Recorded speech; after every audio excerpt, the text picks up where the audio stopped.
আগামীকাল থেকে শুরু হচ্ছে বাংলাদেশে হজ যাত্রীদের প্রথম হজ ফ্লাইট। চাঁদ দেখা সাপেক্ষে হজ অনুষ্ঠিত হবে আগামী 5 জুন। হজ যাত্রীদের অভ্যর্থনা জানাতে ব্যস্ত সময় পার করছে বাংলাদেশ হজ মিশন, স্থানীয় মোয়াল্লেম এবং সংশ্লিষ্ট এয়ারলাইন্সগুলো। মক্কা থেকে এম.ওয়াই আলাউদ্দিন জানাচ্ছেন। বান্ডেল থাকলে প্রতি সেনমানিতে টাকা বাঁচবে। বিকাশ সেনমানি বান্ডেল কিনে জিতুন প্রতি লেনদেনে। মঙ্গলবার স্থানীয় সময় 7:20 বিমান বাংলাদেশ এয়ারলাইন্সের প্রথম ফ্লাইটটি জেদ্দায় কিং আব্দুল আজিজ বিমানবন্দরে পৌঁছানোর কথা রয়েছে। এর মাধ্যমে বাংলাদেশি হজ যাত্রীদের হজ ফ্লাইট আসা শুরু হবে।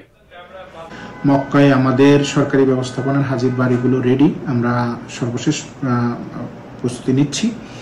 আশা করছি যে সুন্দরভাবে এবছর হজ যাত্রীরা তাদের এই পবিত্র হজ পালন করতে পারবেন।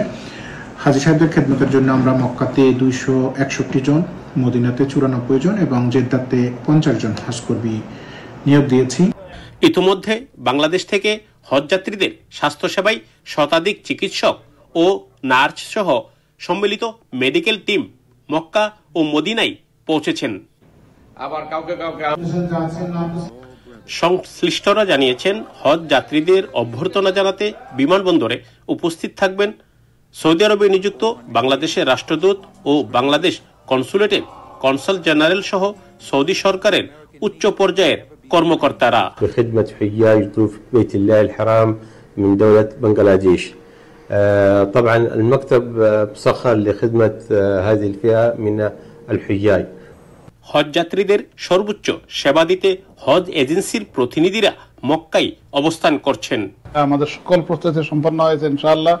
আমাদের হোটেলগুলো প্রস্তুত, আমাদের টিম রেডি, আমাদের মোয়াল্লেম এবং আমাদের সার্ভিস অফিসের সবাই আমরা তৈরি আছি হাজিদেরকে সুস্থ ব্যবস্থাপনায়, হাজিদেরকে রিসিভ করার জন্য, হাজিদের ব্যাগগুলো যেন সঠিকভাবে তাদের ঘরে পৌঁছে যায়।